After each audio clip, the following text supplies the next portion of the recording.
Lajme, aktualitet, argëtim, horoskop, telenovela, showbiz, të gjitha në Metropol. Bëni subscribe në faqen Vjen lajmi i keq për fansat e serialit e Shref Ruja. Adhuruesit e serialit të suksesshëm turk e Shref Ruja do të duhet të presin edhe pak për të parë zhvillimet e reja të historisë.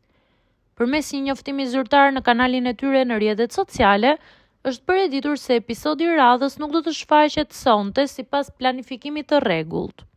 Sipas njoftimit, episodi i ri, pra 28, është shtyr për javën e ardhshme. Ky vendim ka ardhur papritur për ndjekësit e shumtë, të cilët prisnin me padurim episodin e ri pas ngjarjes së fundit me Nisan. Data e re e transmetimit është konfirmuar të jetë mërkura e ardhshme më 14 janar. Deri atëherë, fansat mezi po presin publikimin e trailerit të dytë për të parë se çfarë u pret në episodin e ardhshëm.